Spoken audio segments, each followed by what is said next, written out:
Hello and welcome to Slamfire Radio. This is episode 449 for March 31st, 2022. I'm one of your hosts, Adriel. I'm another host, Kyle. And I'm the last one, apparently. So I'm Kelly. Mo had to go to language sensitivity training because he said an English word, a swear, when he was on the range and he DQ'd again. So he had to go to language sensitivity training. Yeah. I would love to know what exactly he actually said, because I know that there's a few words that are appropriate in French, but well, I can tell you what he didn't say. What? Tabernacle. Oh. They're all church related. That's funny. Yeah. Okay. I can't. And before we get too far, happy birthday, Kelly. Oh, gee, thanks. Happy birthday, Kelly. It is my birthday. Oh, look. Russ is also saying happy birthday. Doug, is this a Helen Keller stream? What is that about? Maybe the audio wasn't working. So on our last show, the first 10 seconds or so, the audio was kind of garbage. Yeah, so. What was that with that? I wanted to know. I tried just killing time today just to see if it's like a tie, like StreamYard's got to catch up with it or something. I don't know. Should be fine now. Okay. So. Anyhow. That's why we went live a little earlier then. Yes. Mm-hmm. Okay. Well, no. We didn't really go live earlier. I just actually was late, wasn't I? Just a little bit. Fashionably late, if you will. In terms of Slamfire, I was just right on time. Mm-hmm. Yeah. Mm-hmm. Yes. Yeah, very much so. Okay. And it's your birthday. Right. You can show up whenever you want. So. Okay. I'll see you in 20 minutes. You being here is just a gift to us. Oh, jeez, Louise. Doug's saying he has a black screen here, no audio. Oh, I think it's a Doug problem. If he has a black screen and no audio, how does he? What's that like? But he can chat. Work? I don't know. I just checked on Facebook. It looks fine. Okay, Doug, are your eyes closed? Do you have headphones on at this moment? Take the earplugs out this weekend. Log out and log back in. Yeah, let's get on to it. What we did in Guns this week is brought to you by Calgary Shooting Center, Canada's premier firearms retailer. Right now, they have the SGM Glock 3310 Stendo mags. Stendo for Extendo. They're the long boys. If you're looking for a big old stick to put in your gun, even though it's still just 10 rounds, CSC's got them for $50. Awesome. Perfect for your PCC. Yeah, PCC, they're like, you can really get a handful of magazine when you've got that much sticking out the bottom and just ram it in there, as it were. Kelly, did you want to start us off? Sure. Okay, so I did do a few things over the weekend. I went out to the Kincaid Ranch. We had a few people over that... I'm saying we had a few people over. It's like I own the place. So we had a few people over that we just went over. So Kelly and Kyle made a range out back for 22, and we went over there. Had Anna McIntosh come down. She's one of my favorite people from. I met her through the calendar, but also she's part of the women's group at the CCFR. And then we had a couple of other people come out as well. So. They are currently signed up for the inaugural Maple Seed here in Ontario. So at FRPC, I can't talk tonight. Anyways, so they came out just to try out Tobin, who is taking the Maple Seed, she bought a new Tika. And so she was going to try it out. And then, so I did shoot, but then I went over and I helped her out a little bit with her form and everything and gave her some tips and maple seeder her on the spot. So she's feeling really good about the maple seed that's coming up as well. So, and her partner Ryan was there. He's a fabulous shooter and he tried out my 1022. So he thought it was pretty awesome. So yeah, we had some fun shooting this weekend. Other things that happened were typical things like we have every week we have our maple seed, we have our shoots meeting, and then I also met with some of my senior instructors or my instructors here in Ontario. We're planning our IBC, which is our instructor boot camp. So they are going to help with that and plan it and implement it. So it's not, I don't have to do it. So I'm excited about that. I got help. So, which is awesome. So I wanted to say thank you to Russ, Kelly, Kyle, and also to Greg. So yeah, and that's it for me. What about you, Kyle? Well, as you can see, I am now back in Canada. You're back in the grotto. Yep, back in the grotto. Still, lights aren't. I'm on my Starlink now, so it should be looking a little bit better, I think. Yeah. But my lights aren't really connecting to the new network yet, so I gotta fight with that. Wait, that's so your lights don't work because they're not connected to the internet? Yeah. That's I control my lights from my computer or my phone. I know, it's just funny saying it.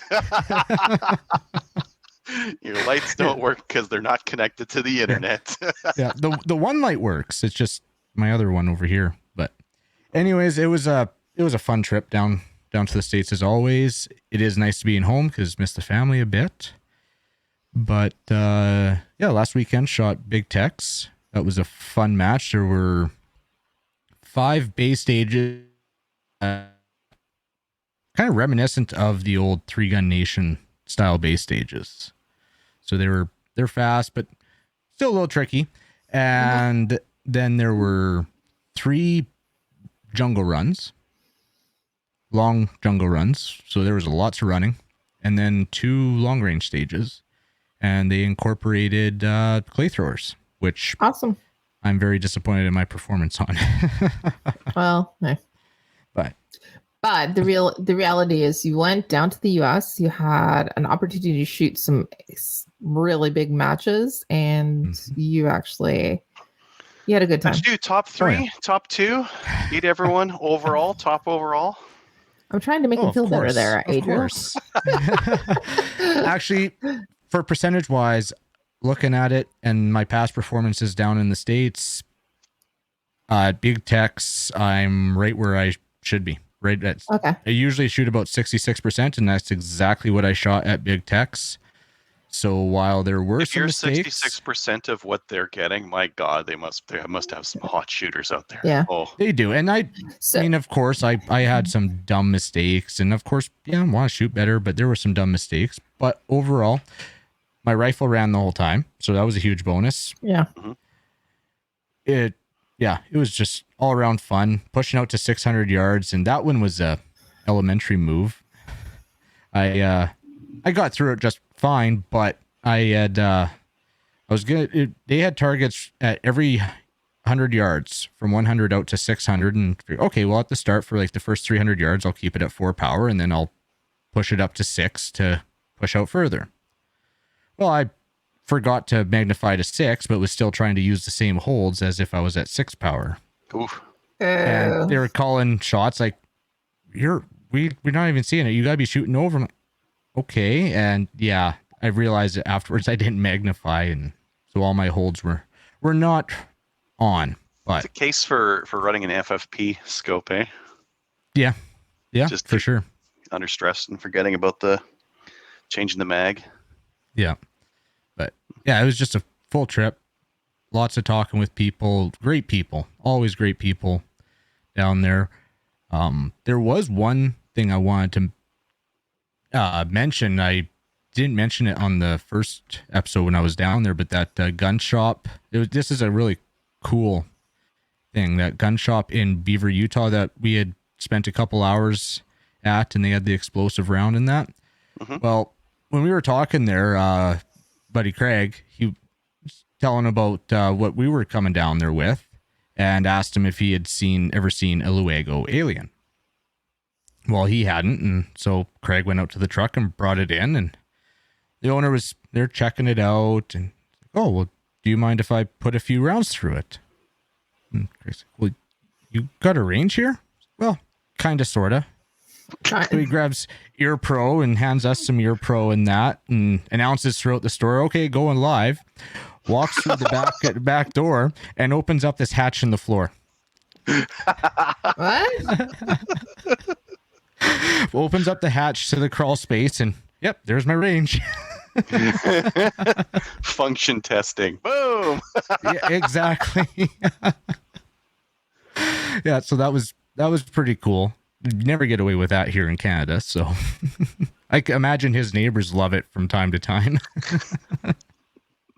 Well, depending on what area he's in, maybe that's common gunshots. Yeah, Yeah, it's common for the area, maybe. yeah, you never know. Mm-hmm. But then we made the hard push back. Like we left Sunday right after the match in Texas and just hot seated all the way back. With yeah. Stopped for a few hours in Gillette, Wyoming to speak with, just visit a buddy of mine. He moved down there, I'm going to say 5 years ago, Hammer Armament. So we went, talked with him for a bit, got some holsters and mag pouches, and then came back. Awesome. And you wouldn't, yeah. One of the things that got announced today was like there's only going to be EVs, electric vehicles, sold by 2035 or something like that. Only EVs. You can't do that trip with electric. No. You couldn't do it nearly as fast. You can't hot Oh. seat. You drive for like 3 hours and then you got to like stop and wait for an hour, eh? Yeah. Yeah. You'd never be able to do it. Figured it out on the drive home. I figured it out. Just if you were just to do round trip, not any of the little driving in between, like going to the range or driving around town or whatever, just driving to the city. The round trip was 9,200 kilometers.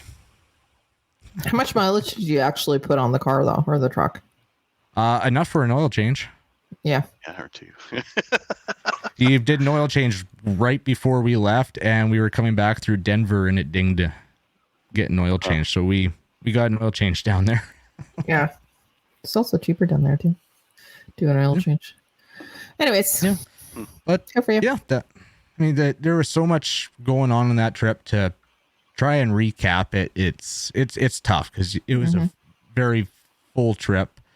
Not even much for like touristy stuff. I think basically it was the Alamo and the Riverwalk in San Antonio. Mm-hmm. But other than that, and by the end of it, we were both tired. Like we were shooting half day format at Big Tex, and our off time, we didn't even make it to the pool. We were just in the room laying on the bed, passed out. Yeah. Traveling takes a lot out of you. How was the AR running? It was good? Yeah, it was good. Okay. It's a different gun, so it wasn't didn't feel quite as natural, but it ran wonderfully.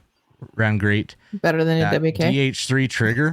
Ooh, that is nice, but it still takes some getting used to. But it's a little different than the Calvin Elite, but yeah, you don't even notice that it's a 2-stage trigger. It is a sweet trigger. Nice. That's the team one too, isn't it?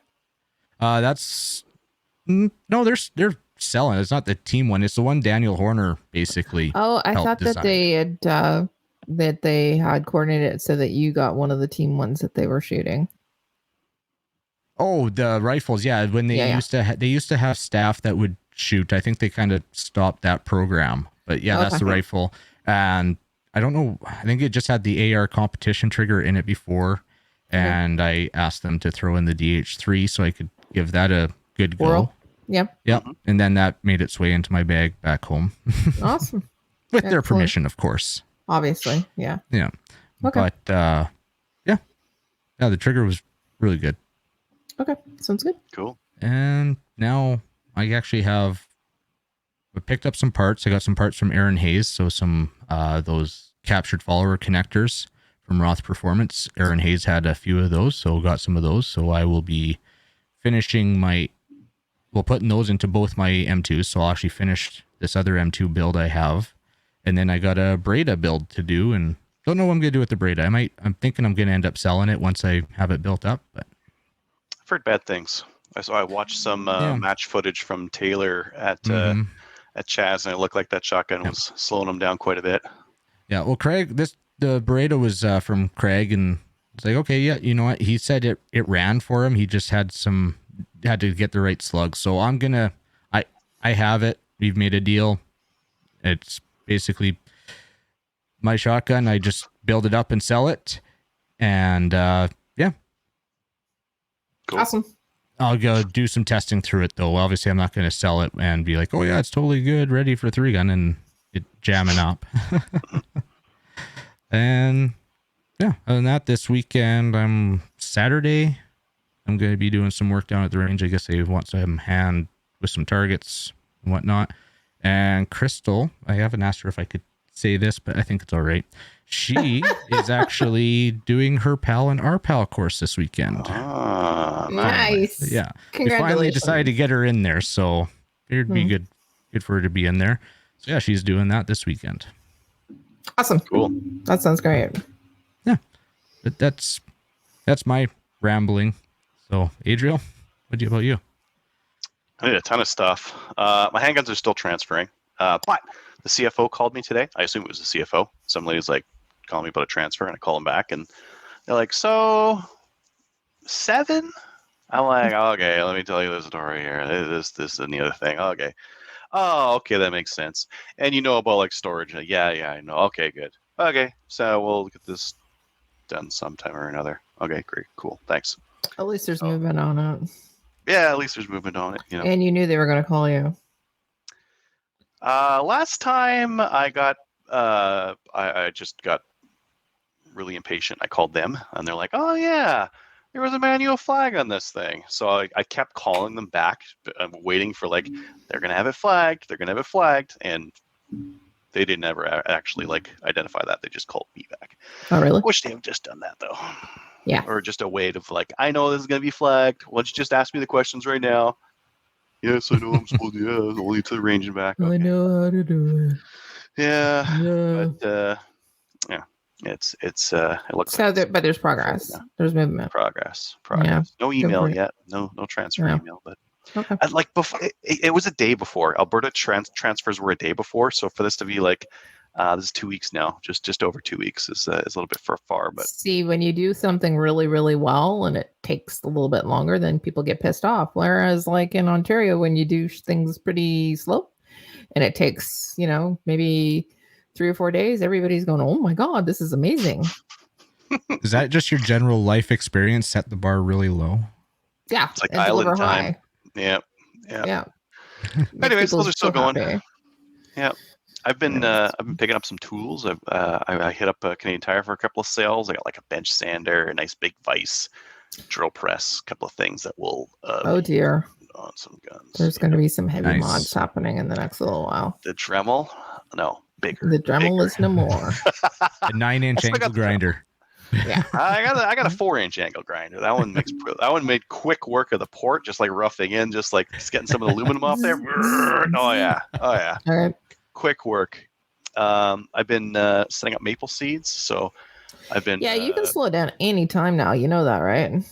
No, I just set up another 2 today or 4, and I have Awesome. another 2 I'm going to be setting up later. Okay. But Well, I have more coming out too. What? Yeah, you guys will catch up, maybe. Yeah. Well, you got to recognize there's 3 of you and there's only 1 of me, right? I guess. Yeah.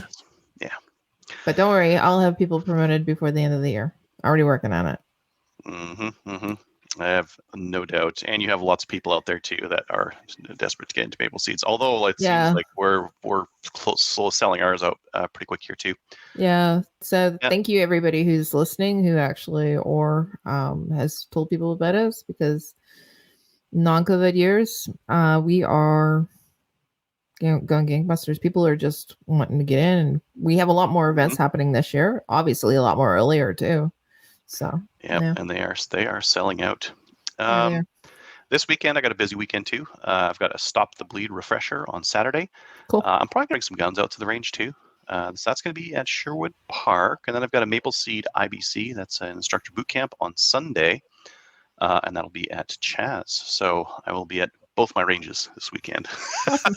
And since I'm going to be at the ranges, I'm going to bring some guns. So last weekend I went to Calgary and I visited with Mr. Doug, who's a listener, and I think he's watching right now on Facebook. Well, he's having problems watching. Yeah, he's watching a black screen. Probably watching with his eyes closed. You got to see him, did you? Yeah. We had awesome. a quick little coffee at A&W. I met some Maple Seed people down there. Awesome. And I met with a buddy of mine to get some guns for review. So I'll bring up a couple of these here.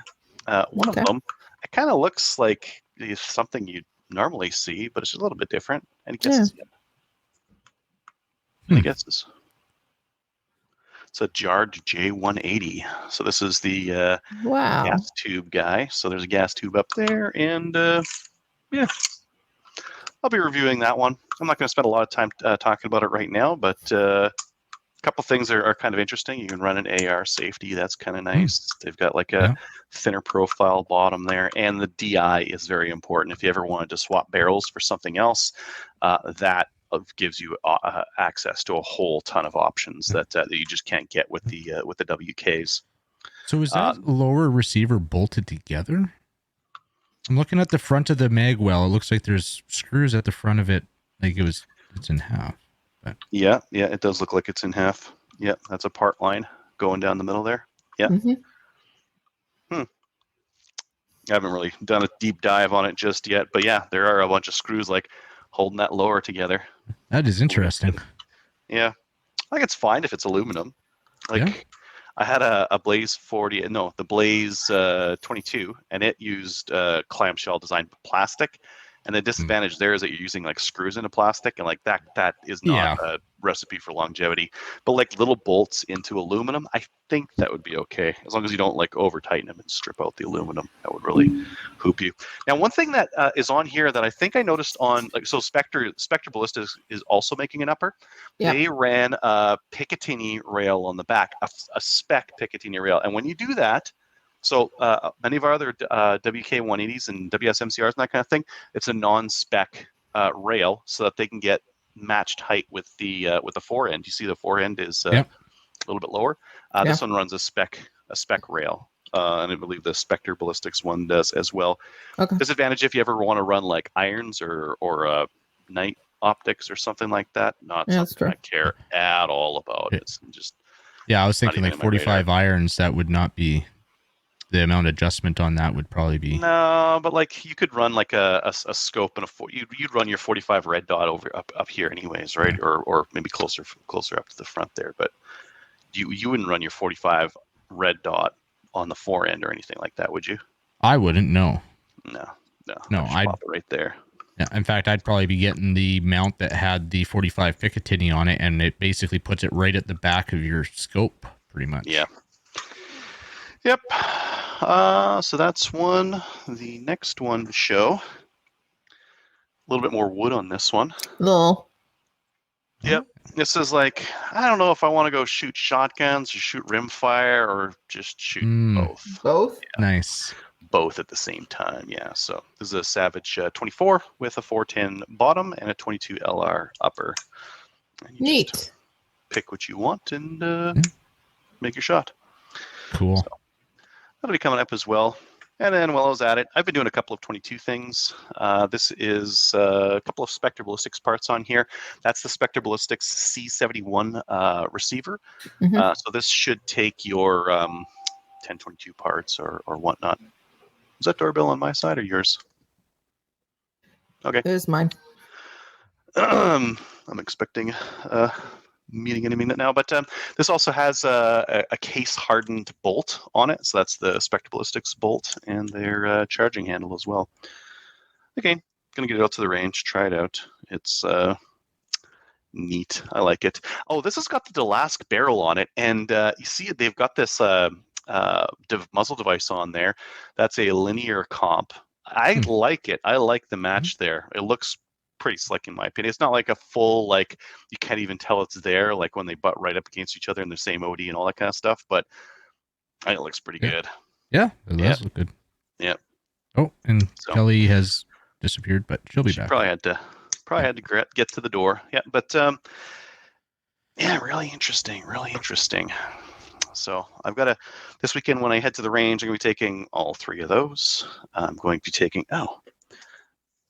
taking my 1022 with the Oryx chassis, and I'm going to be taking this guy out to test it as well.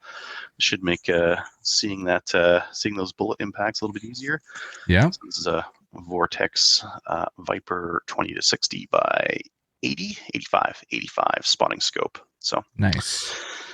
Yeah, we'll get out to the range this weekend. I don't know if I'll do it on Saturday or Sunday, but I'm going to be at the range both days, so I'll have options on which day I want to hit things up and take a look.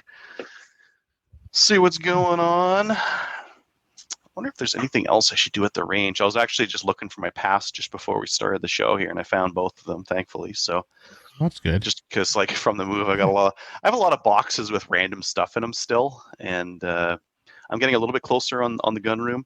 I've got a control panel I've got kind of set out. I was going to run like an Arduino and like some fancy stuff, but I think I'm just going to go simple, just dials, just dimmers all on one little control panel that's easily accessible and allows me to just control like lots of different LED strips around the room. And I was gonna say, what are you gonna be running for lights? LED. All LED strips. Yeah, but like Philips or what? That was some random Chinese stuff. Okay. Lots of it. So like the diffusion should be fantastic. But because it's in the basement, it'll be nice and cool as well. Right now, I'm in like a south-facing room, and it gets kind of warm. It's 10 degrees right now, or no, sorry, it's 6 degrees in Edmonton. This room is warming up. It was 20 earlier. Now it's like 23, and a little bit longer later, it'll be like 24, 25. Yeah, computer running. So you're going to be running Chinese strip lights in the basement. How's your fire insurance, by the way? We'll find out. I mean, it's not the strip lights that'll be the issue. It'll be the drivers that are also very exactly cheap drivers. Yeah, that I'll be putting in there. But yeah, it'll look great though. Yeah, I think so. I think I got a bunch of green screen paint. I don't know which walls I'm going to do green screen though, because I can't do all of it. Like doing green screen behind like the rifle rack, no point in doing that. So I might just go white on a lot of that stuff just to keep it simple and make it nice and bright in there. Yeah. Still got to do some mudding. Maybe I'll have it done in a week or so, or 2 weeks. I don't know. We'll see. Okay. Awesome. And then today I got a ring of the doorbell, and it was my new post person, and they're like, "You're Adriel from Slamfire Radio." Yes, I am. That was very odd. So I get recognized at the range. I would say I think we're all like D-grade celebrities who are like only recognizable like in the place that we should be at the range, Cabela's, that kind of thing. If we're there, someone might be like, "Oh, I think I recognize you," or "I know that voice." I know you. Yeah. But not usually at your own house by people you haven't met before. But that's kind of neat. Yeah, it's. Did you apologize to him? I should have apologized to him. Hey, you know what I should do? Oh, no, I can't say it on air because he's going to listen. It wouldn't be a surprise then. All right. Yeah. Anyways, so my Stevens, my shotgun is at the post office, and they said to go pick it up tomorrow. I might go tonight, depending on how much time I've got. I might go over there tonight and see if they got it. Yeah, because then I can take it to the range too. Yes, you can.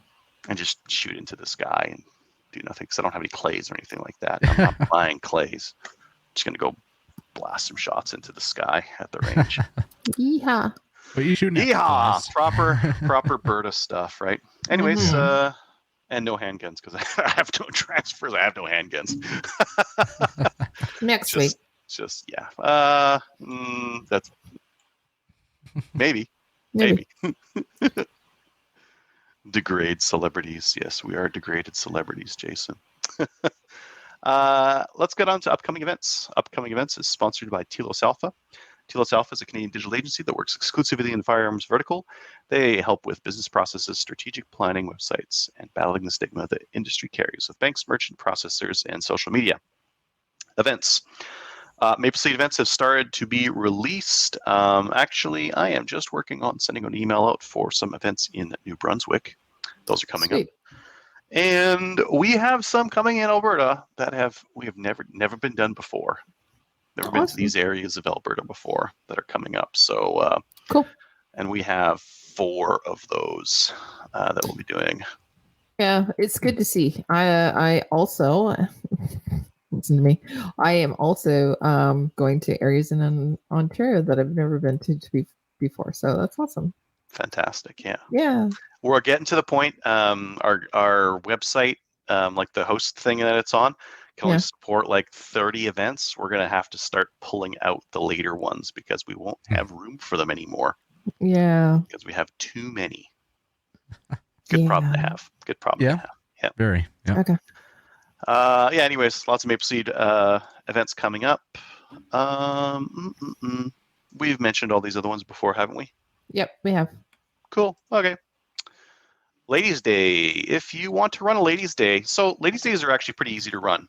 You talk to Kelly. She sends you like all this sponsorship stuff, this full like, here's how you run a proper Ladies' Day event. It's got all the thinking put into there.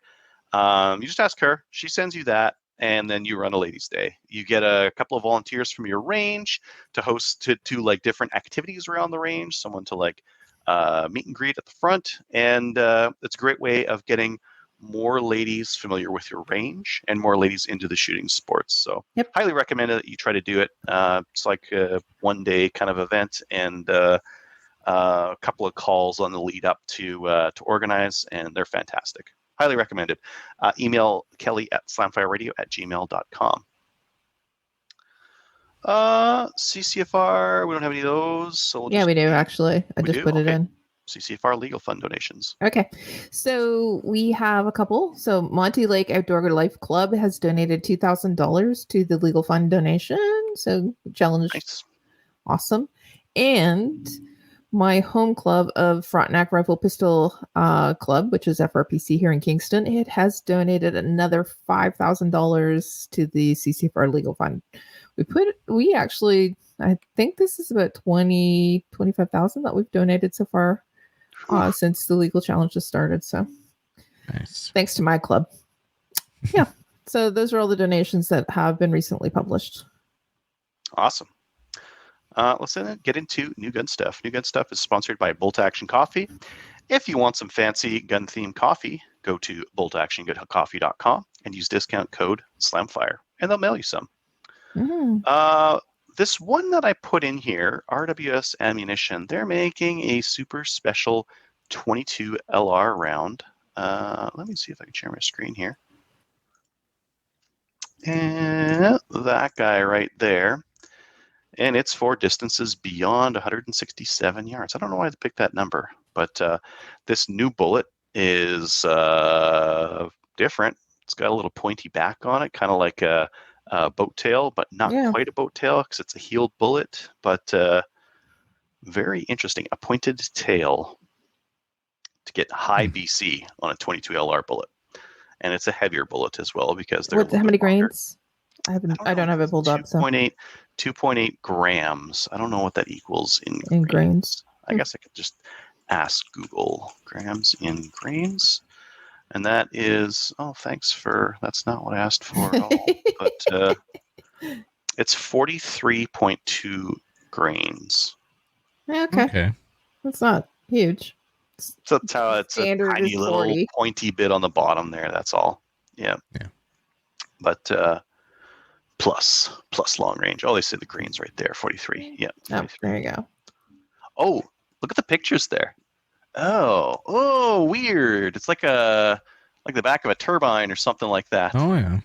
Huh. So. Yeah. Okay. I'd like to try it out. So it's for long range. PRS style.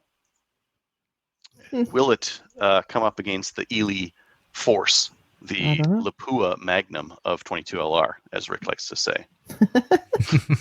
Who knows? I gave away a couple of boxes of it this weekend. Ely Force and Sport. Mm-hmm. So see how it goes. Sport smells good. I know it runs so nicely through rifles too. Oh, so good. I think it's beeswax. It is. Yeah. I don't find it. I don't find it leaves like there's some of the wax like S&B that I just don't like the feel in my hands. Mm-hmm. Whereas the Ely, I don't mind. I like it. SK is like oily and greasy, and it's like terrible on your fingers. Yeah, but it's so accurate. I like it. Ew. Ugh, just got to deal with greasy fingers. All right. Time to get sandwich after loading. And yeah, don't make your sandwich after loading. Wash your hands a little bit. Okay. For a main topic, I was wondering if we could talk about how the COVID restrictions, guns, and ammo costs changed how you shoot. Because I was kind of thinking about this today, and mostly because I moved, so like everything's up in the air. But even before then, things were a little bit up in the air and changing quite a bit with how I was shooting. How have the restrictions and ammo costs and whatnot changed how you guys shoot, just overall?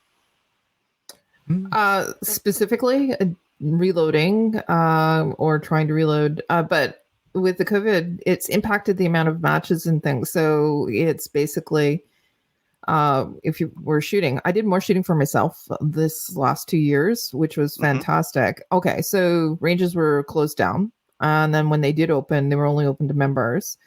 So it was more personal shooting. So, which was nice because when it's not COVID, I am not doing a lot of shooting. I'm doing more of the instruction and running around the country. So that's a good piece of it. But one of the things that I was doing more of so I was doing a little bit more different types of sports like 9mm and skeet, obviously, but looking at options too with reloading, so it's cheaper because the fact, and then we also have to look at the fact that everything is so, people were looking, like if you were looking for the pieces, whether it's the actual bullet or the casings or the powder, some of it was like hen's teeth. So, if I found something, I bought a lot of it. So yeah, I was hoarding specific things. But for me, I did a lot more shooting, which was weird if you really think about it. But it was personal shooting and with friends. So, and we weren't doing a lot of matches. So yeah, that's me. What about you? Kyle? Say for COVID restrictions, I think I noticed it more on the shooting side of things, and basically the last 2 years has been almost next to nothing. Like there's been a few small day matches, but most of the matches that I would go to and that had to be canceled or were shut down, Yeah. or whatever, including like my States trip. Being able to do that this year was awesome. And that was only possible because of reducing in COVID restrictions and that. So that's where I noticed it really bad. But I can see that this year it will be, when you find ammo, pick it up, and you're hunting for deals and trying to be the first one to get it, because seeing what's going on down in the States, and I can see that happening up here pretty easily. Like we're usually a little bit behind them on that stuff, right? So Yeah. Buck around. I saw Sportsman Warehouse, the just basic AR ammo, buck around for steel case stuff. There was down there, American Eagle 223 was 95 cents US around. Whew. Like, yeah. And you were limited to 5 boxes. Yeah. And that's USD too. Yeah. That's basically like $1.30. Yeah. Like, so yeah, I can see that. And even with their range with the shotgun ammo, I mean, its prices have gone up, and then not even sure that he can deliver. Right. I think you have to also incorporate into this also, it's been 2 years since the OIC has been implemented as well. So not only have we had COVID restrictions, but and cost of ammo and guns, everything has gone up or short stuff. We also have the OIC, so we haven't been able to use the firearms that we prefer to use as well.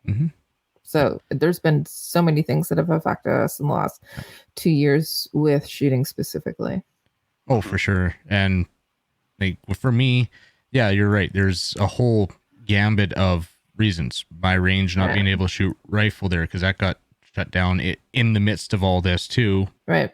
The OIC, it's just been everything at once. And your range is, it's been hit by so much more than everybody else's or everybody's typical range. So, I'll throw in like a contrary viewpoint. Okay. I did more shooting. Well, not to you, Kelly, because you mentioned you did quite a bit more for shooting. Yeah. My range was one of the only things I could do during many times during restrictions. Yeah. You couldn't meet inside with people, but you could go outside and do sport. And shooting outside is a sport. So often over the last winter and the winter before, out every weekend or You went out ish every was weekend? yeah, I was out at the range like pretty much every But weekend it also because depends. I could, right?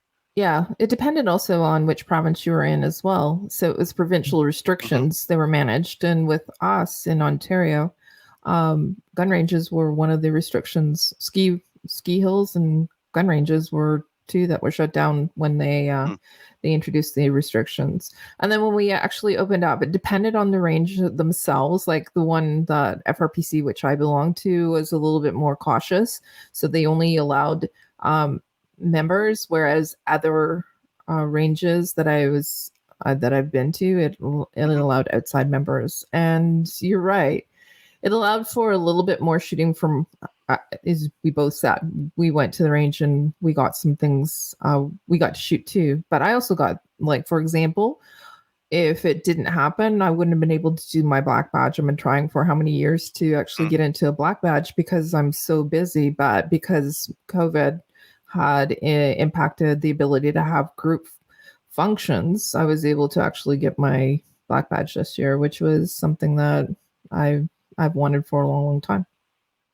Interesting. Nice. Yeah. COVID gave you more time, and then you COVID said, gave me "Get more black." time. Yeah, it did. And it gave me more ability to go and shoot for myself. Yeah. Would it be bad if I said, oh, no, stop it. It was good for going to the range and just being able to go to the range. Yeah, because Yeah. I never had to like go to family functions or anything like that because you couldn't. So I just go to the range like all the time.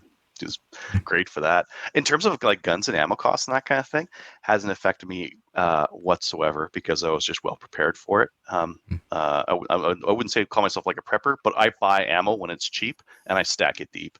And so 223 being Yeah. expensive over the last like year or two, NA for me. I'm sitting on so much of it, it doesn't matter. I'll be able to ride out. Ammo prices go like this, right? They go up and then they come down afterwards, and Yeah. I'll be ready for the downswing afterwards to buy more. So it doesn't really matter to me so much. Yeah. That's my doorbell.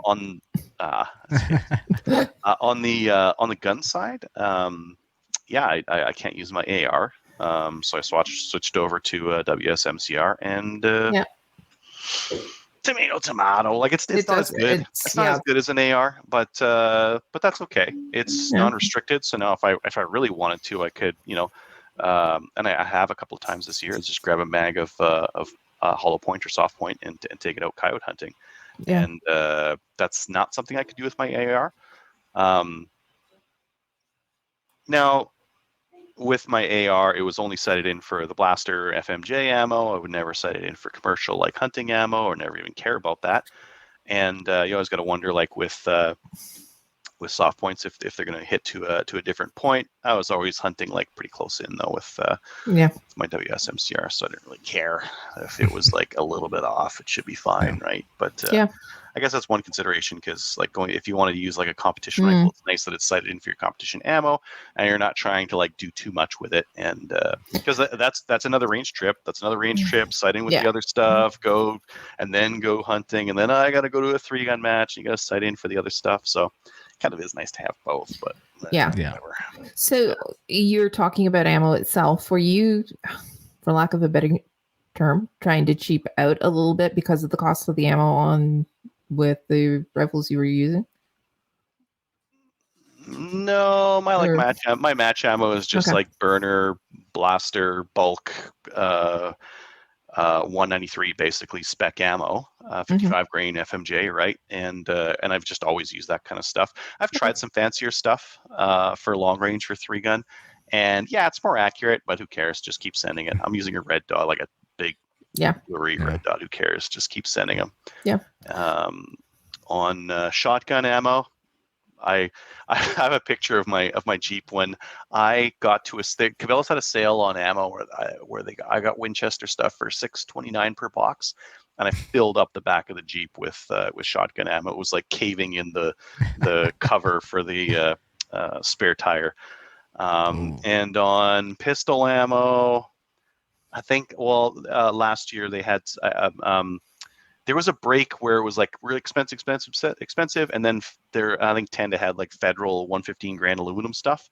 Yeah. For how much was that? Cheap, anyways, for like 2,000 rounds. So I bought that. And I'm still just picking away at that. So Okay. I'll be fine for another year. I've got like I've got like a year of competition shooting ammo that I'm sitting on. Now I realize that that's not where everyone is. Some people are like they want to get out to a match and they don't have ammo. Those people are hooped. Like they're paying big bucks for not great ammo, and I feel sorry for those guys and ladies because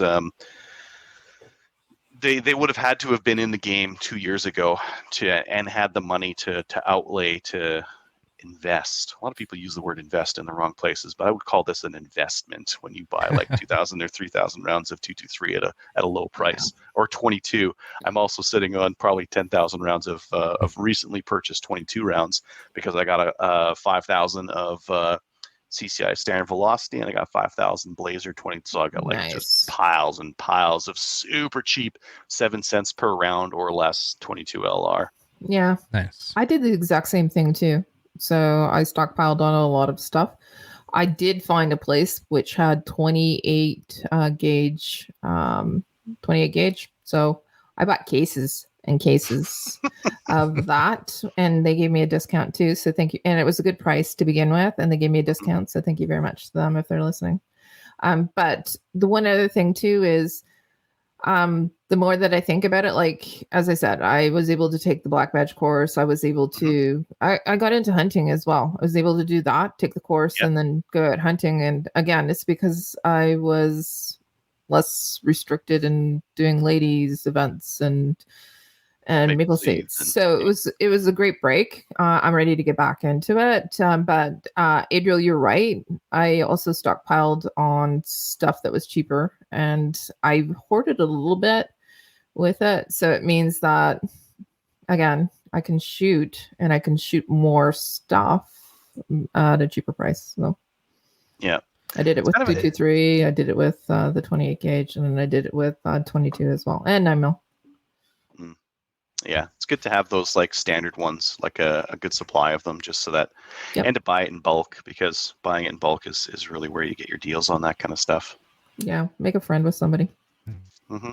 Oh, I got a pile of 308 too, but that's there still is some Nork 308 available right now. That's for a really good price. I would say if anyone's like, maybe I need some 308, go buy a crate of the Nork 308 because it's like 70 to 80 cents somewhere in there per round. And that is not going to be forever. Like once that stuff's gone, I don't know what you're going to be looking at bronze, PMC bronze.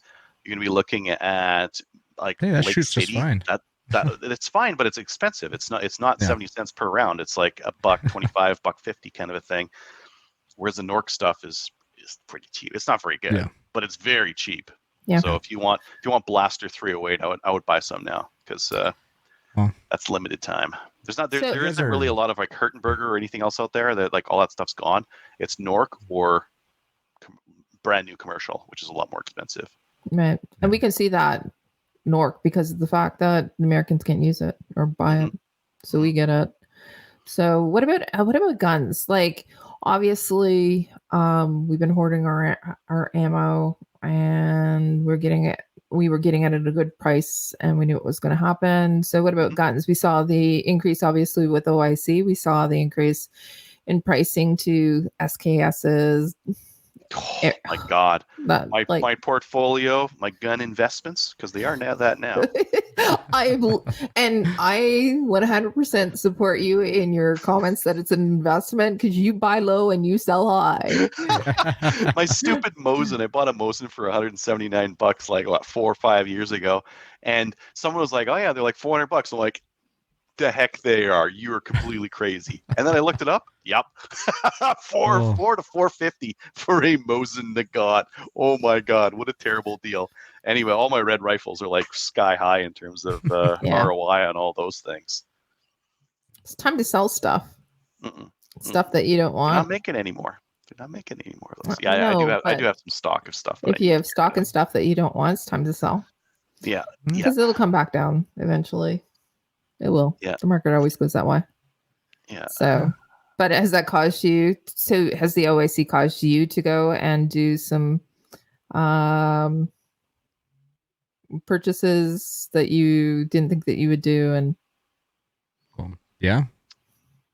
I wouldn't have bought my WK if it wasn't for the OIC. And I That's fought true, that too. one. I fought that one. I waited. Well, I didn't get it till like this year.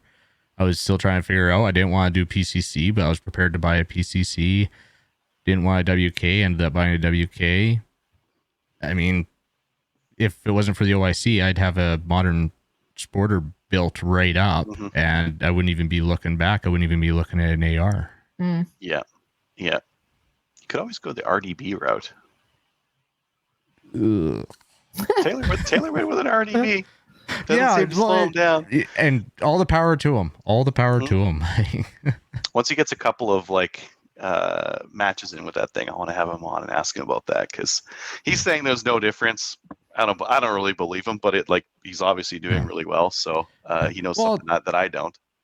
The bullpups I've heard from guys that they spend some time, and yeah, they can get the manual of arms where they can reload just as fast as an AR and that. They say that. I have so many doubts. But, well, we had Chad on. I mean, he talked about it, and he said that the AR is still better. Yeah. But Taylor's really competing with it, and really competing at a high level too, right? So it's interesting from that perspective. I can't really say that I've changed anything. I still am a just complete whore for sale. And if there's a gun for cheap, I buy the Stevens shotgun. I thought that's a really decent price, and I bought it.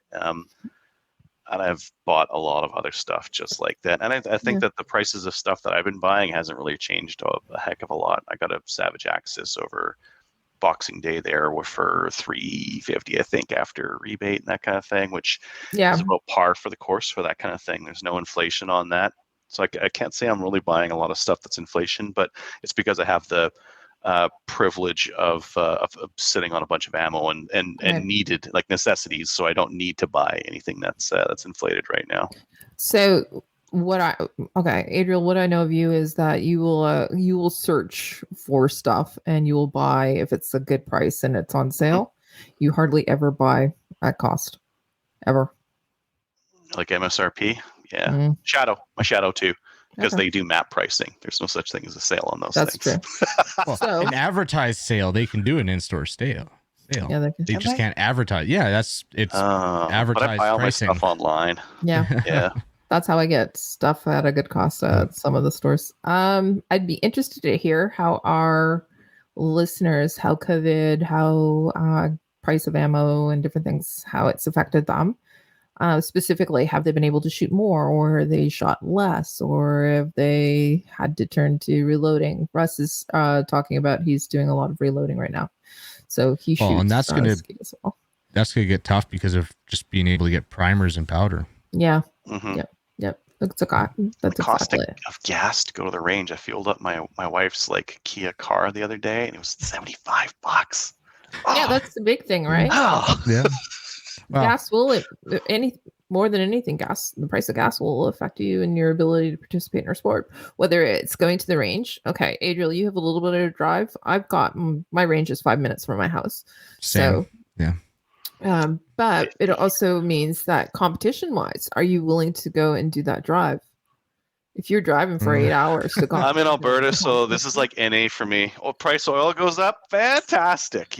Price of my house goes up, job security, it all washes out in the end. If oil's expensive, I pay that price at the pump gladly. I just did a 10,000 kilometer shooting trip, so down the U.S. If my income was fixed or my province didn't enjoy the fruits of a high price of oil, then I'd probably be singing a different tune. But for me, it's actually NA. I'm still going to go to the range. Well, it's not like we have a ton of matches that requires lots of travel, because Saskatoon's not happening for 3-gun, right? Okay. Unless there's those Quinnell guys keep doing matches out there that look interesting. I'm thinking I'm going to be doing a ton of driving. Are you going to go out there for a single day match, like Quinnell? I don't know yet. I might go. I might be doing a BC trip just to do a Maple Seed and maybe a 3-gun match. I don't know, but it really depends on lining things up. I'm going to be doing a pile of driving though this summer for Maple Seed. Yeah. So one of the things that we do know is that those larger matches are those ones that we all like to go to. Those affected us because we haven't been able to go to them. So, like Prairie Fire or Still had it in Alberta. Still had an Edmonton one. Yep. Did you? Yeah. We Okay. changed the date because of restrictions, but still had one. Yep. Alberta. Screw you. Alberta. Screw you, COVID. Whatever. Okay. Yeah. Shotgun ammo is expensive. Like as soon as I need to buy my first box, that's gonna hurt because I someone was like, "Oh, this stuff's on sale. It's only $10 a box." I'm like, "You've got to be kidding me! I'm not paying that." So you guys were talking about your hoarding of ammo, and that's basically one failing of mine because I used to hoard? That. Oh, I need shotgun ammo. I grab it from the range. Need rifle ammo. I call up and get some shipped up. Yeah. Which I can do, but I'm paying a bigger price and then reloading 9mm. And those were my main ones. I mean, I have a few hunting rounds, but I buy a few boxes of that. But yeah, that's where it's going to start biting me, is because I don't know what we're going to end up with at the range for shotgun ammo. And even then, like, it'll be basically paying what normal prices were for like 3 years ago for what our cost is. So yeah, the primers. Oh my god. Yeah. 10 cents around just for the primer? Oh. Yeah. Like $100 to $1,000. That's crazy. But it's also availability. Yeah. Try and find some. Well, I've been seeing guys, for the last year, like pulling in brands that you don't usually hear about. Like there was, I think, S&B. I believe I even heard Gersan primers. I think. But Turkey's lira is awful right now. So like Turkish guns, really, really helping us out right now.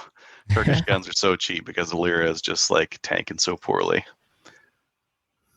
Yeah. Anyways, I guess let us know how things have changed. Like just going through the comments here, lots of people talking about like bought 8. Brandon saying he bought 8 guns since the OIC.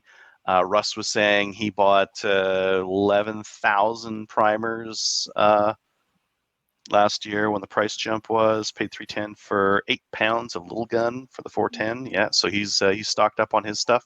I have no idea where I'm at with primers, but I bet you I'm low on primers. I bet you I don't have enough primers for the 9mm, but I also don't have to reload for 9mm for a year probably.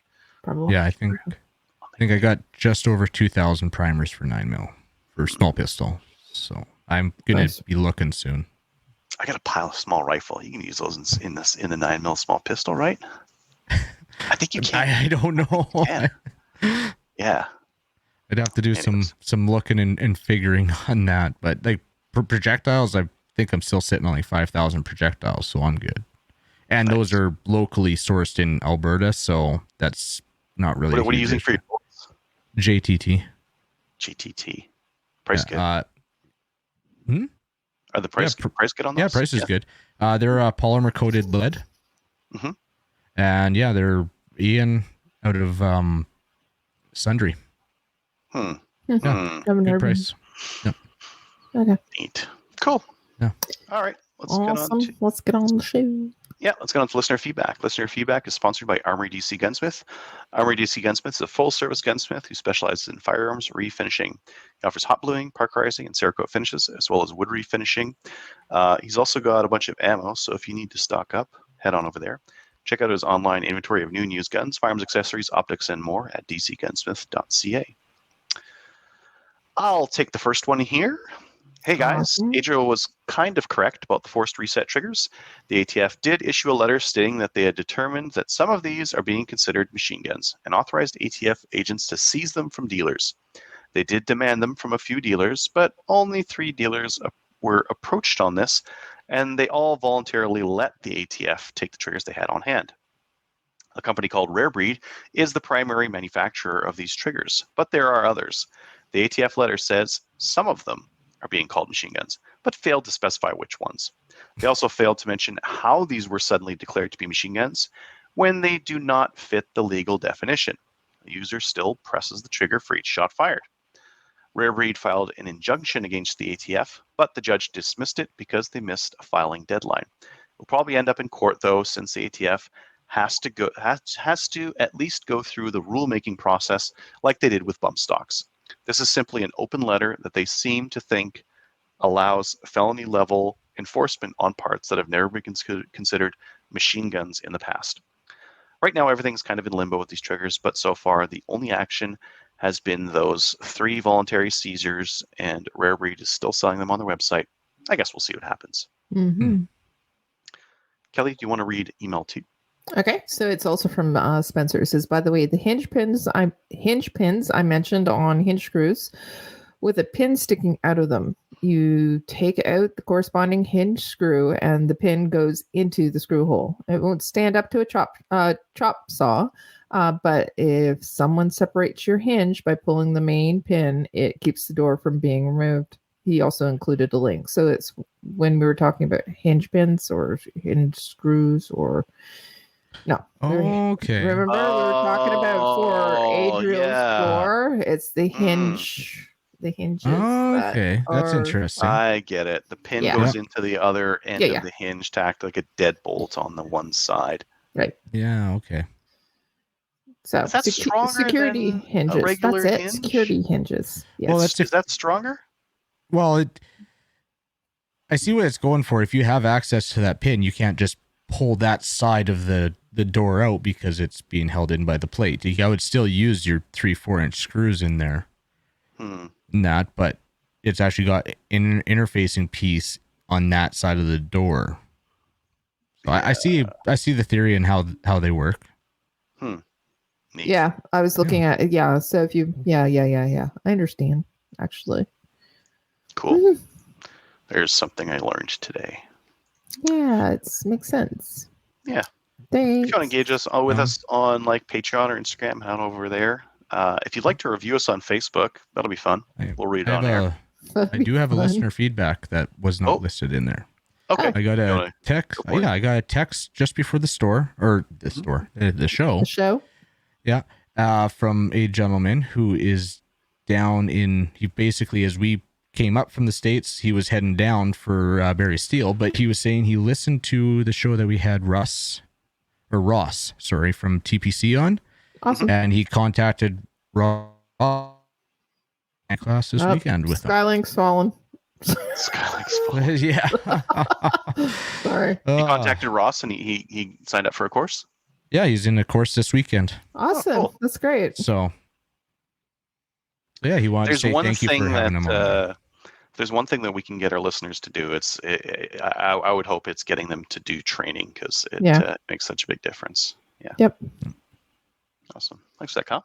No problem. Cool. If you'd like to email the show, send emails to slamfireradio@gmail.com. Patreon supporters, if you'd like to help support the show, head on over to patreon.com, look for Slamfire Radio, and give us like a couple bucks a month. We'll send some patches to you guys. I have some patches that should be here Monday. Cool. A buttload of them, and they're bigger than the old ones. Big And buttload? a big buttload of patches. No stickers, just lots of patches. Okay. What? No stickers? We need stickers too. Do we need more stickers? Yeah, I'm out. Like the last kind? Send me stuff. More Hey, Kyle, stickers? send me stuff. Send me stuff. She'll be here in August. Don't worry about it. Yeah, It's practically tomorrow. We'll do some maple seeds in the middle there, and yeah, we'll be back in no time. Yeah. Shoutouts. I got a okay. shout-out for Kelly. I do have a shout out. So I wanted to say thank you to Kelly and Kyle for hosting us this last weekend. And I want to give a shout out to everybody who took the time today to message me and say happy birthday. So thank you for that. You know, this is the first birthday I've had in 2 years where I haven't had to socially isolate and stay in a room by myself. True story. Last ones I was on isolation. Last two. So I got to go to work today. It was awesome. Cool. Imagine being excited to go to work on your birthday. Yeah, I know, right? See people. Yeah. All right. Yeah. So thank you very much, everybody, for doing that. It was really nice. So what about you, Kyle? You got any shout outs? Yeah, I'd like to shout out Jeremy Moore and the rest of the staff at the Big Tex Championship for the great match that they put on. It was well run, well organized. Stages were awesome. And then shout out to Craig for using his truck and letting me jump in and doing the trip with me. It was a great couple weeks, and yeah, it was great company. Awesome. I think Adriel's guest is there, so he said he was going to jump out, but it's perfect timing. So what we're going to do is we're going to just sign off the show. So everybody, check us out on Gun Owners Canada. Give us a like on Facebook. By the way, we really like to get to 3,000. Let us know how we can get to 3,000. Give us some feedback. Let us, basically let us know. Give us a review on Facebook, as Adriel was saying. Go over and join the CCFR if you haven't done so already. And you know what? We'll see everybody next week. See you next week. Bye, all.